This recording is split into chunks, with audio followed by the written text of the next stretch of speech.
There's a silent number inside your body that tells a powerful story. It's not your cholesterol, not your blood sugar, not even your blood pressure. It's something far more hidden, yet it can decide whether you live with freedom and vitality or spend your days shackled to fatigue, swelling, and endless doctor visits. That number is your GFR, your glomerular filtration rate, a window into how well your kidneys are filtering the waste that builds up quietly in your blood. Many people over 50 are shocked when their doctor says your GFR is dropping, without realizing what it truly means for their independence, their heart, and even their memory. I'm Dr. Brian, and welcome to Channel Vital Science for Seniors. Today I'll share a proven way, rooted in food, not medicine, that can boost kidney function by as much as 45 GFR points. Your kidneys are only the size of a fist, yet every day they filter about 200 liters of blood, pulling out excess sodium, potassium, and urea like diligent housekeepers clearing clutter from a busy home. When they falter, toxins begin to pile up, and that is when fatigue, swelling, and high blood pressure creep in. Doctors use GFR, or glomerular filtration rate, to measure how well those filters are working. A healthy GFR sits between 90 and 120. Below 60 signals chronic kidney disease, and under 15 means failure, often requiring dialysis or even a transplant. When I think of kidney health, I often remember one of my patients, Margaret. She was 68, a retired librarian who adored her garden, but had recently grown too tired to tend to it. Her doctor had told her that her GFR had slipped to 55, and she was frightened. She asked me, "Dr. Brian, is this the beginning of the end for me?" I could see the fear in her eyes, but I also knew something she didn't.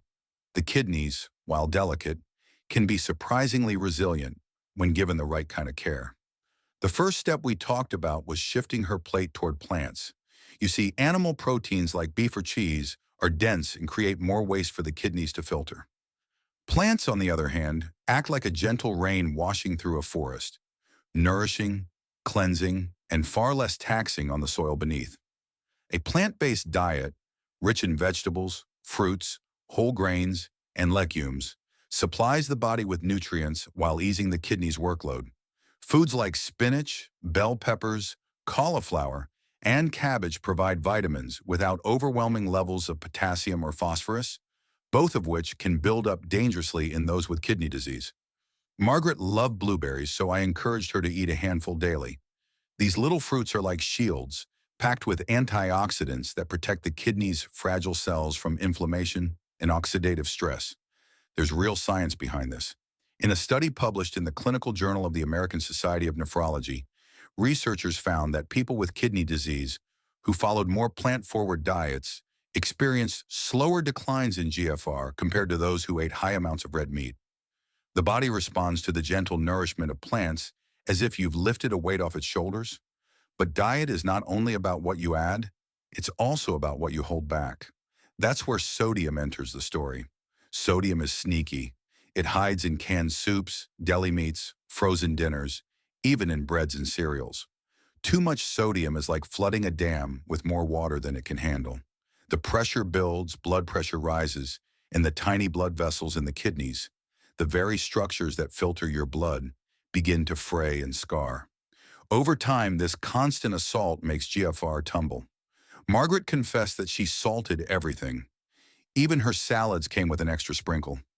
I gently told her, "Your taste buds can learn new music. Right now, they're tuned to salt. But if you give them a few weeks, they'll start to dance with herbs, garlic, lemon, and spices instead." For people with kidney disease, the target is usually less than 1,500 milligrams of sodium per day. That means skipping the processed snacks, the canned chili, and those tempting takeout fries. Instead, think fresh apples, bananas, carrots, potatoes, and homemade meals seasoned with rosemary, basil, or paprika. Margaret tried this. At first, she grumbled. She said her food tasted bland. But 2 months later, she came back smiling. "Dr. Brian, I actually taste the sweetness of a tomato now.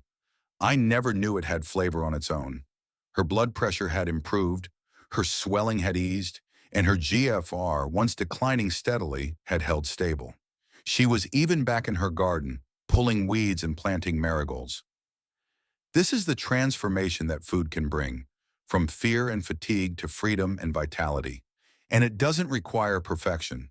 Even replacing meat with beans or tofu just a few nights a week, piling your plate half full with vegetables, or reaching for berries instead of cookies can tip the balance in favor of your kidneys. Every bite is like casting a vote for your future health.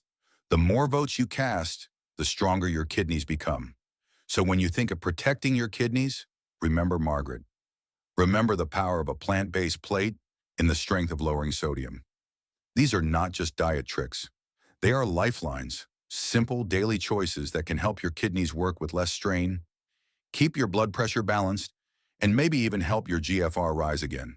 I want to tell you about another patient, Harold. He was 72, a proud grandfather who loved making big family breakfasts every Sunday. Bacon, eggs, pancakes, the whole spread. When his doctor told him his creatinine was high and his kidneys were struggling, he felt as if someone had stolen part of his identity. "What am I supposed to eat now, Dr. Bryan? Just lettuce?" he asked with a half smile, half frown. I reassured him, eating well for your kidneys is not about giving up joy. It's about learning new rhythms that let you enjoy life while protecting your future. One of the most overlooked allies for kidney health is fiber. Think of fiber as nature's mop. When you eat oats, beans, lentils, or apples, the fiber travels through your digestive tract, sweeping up waste products and toxins before they have a chance to sneak back into your bloodstream.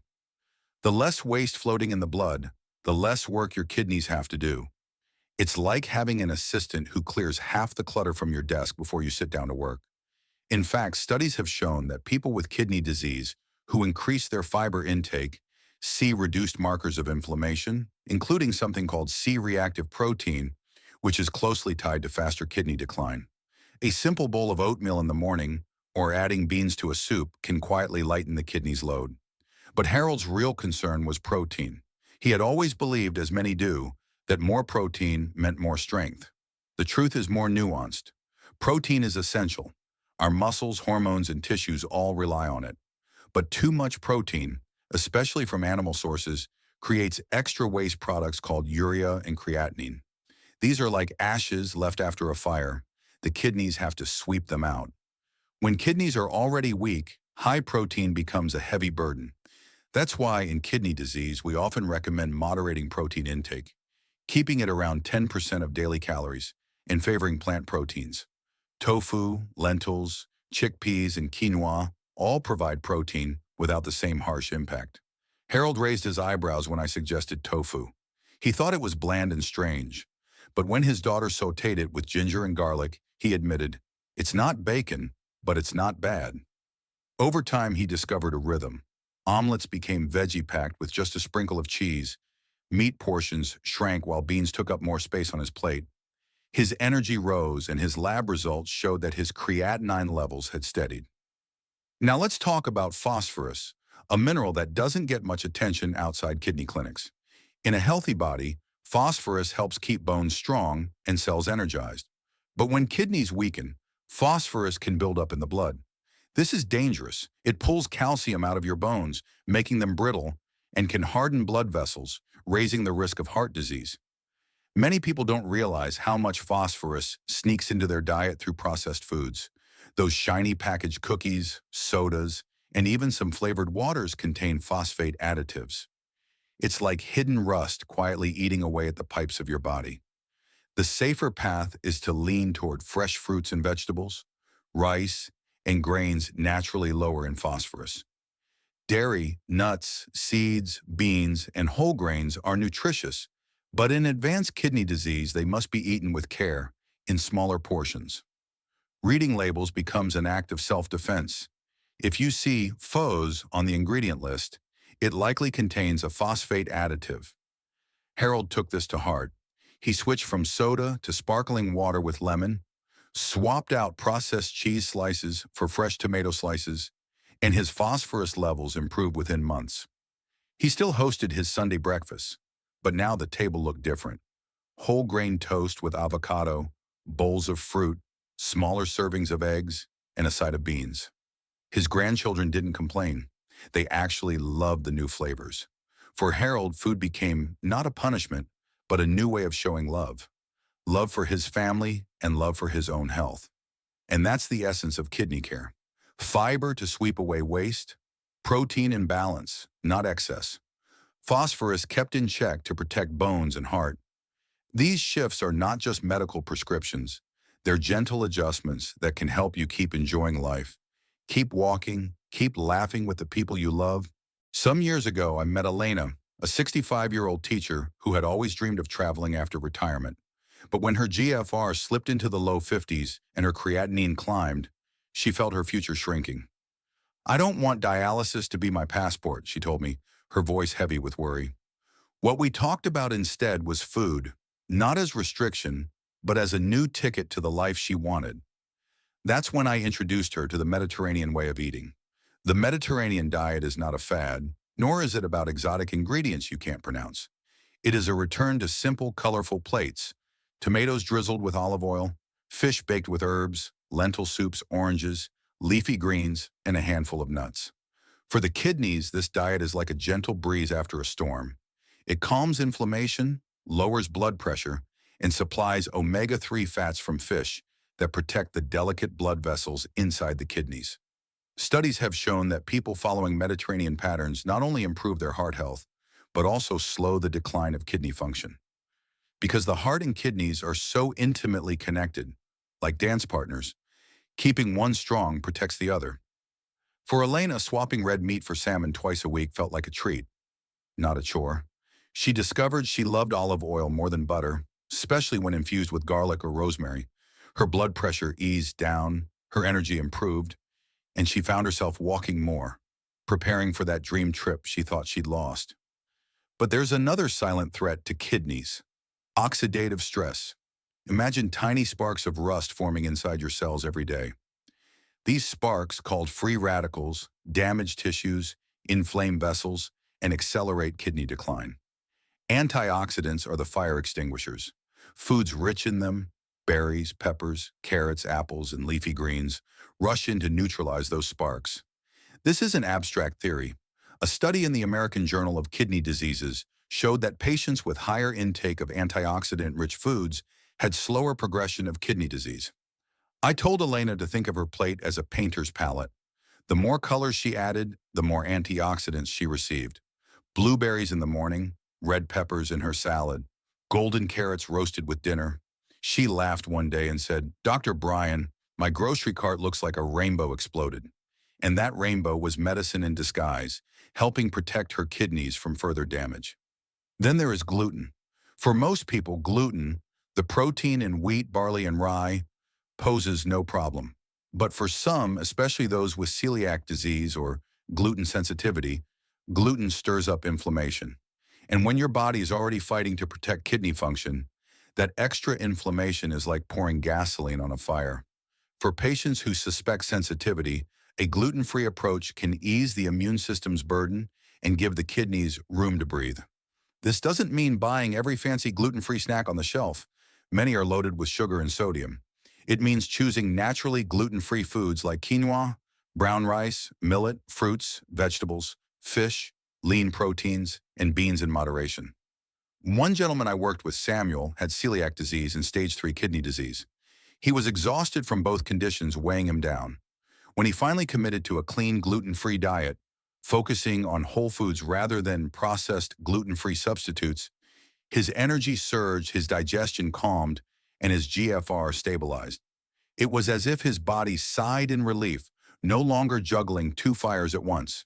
So whether it's the Mediterranean plate with its olive oil and fish, the antioxidant rainbow of berries and peppers, or the gluten-free path for those who need it, each of these approaches shares a common thread. They reduce inflammation, ease kidney strain, and give you back more days of vitality. Elena eventually took that long-awaited trip to Italy, not chained to dialysis, but walking the cobblestone streets with a smile, savoring olives and fresh vegetables that were both a joy and a medicine. That's the power of food when it becomes your ally. If there is one truth I want you to carry with you, it's this: your kidneys are not your enemy, and your diagnosis is not your destiny.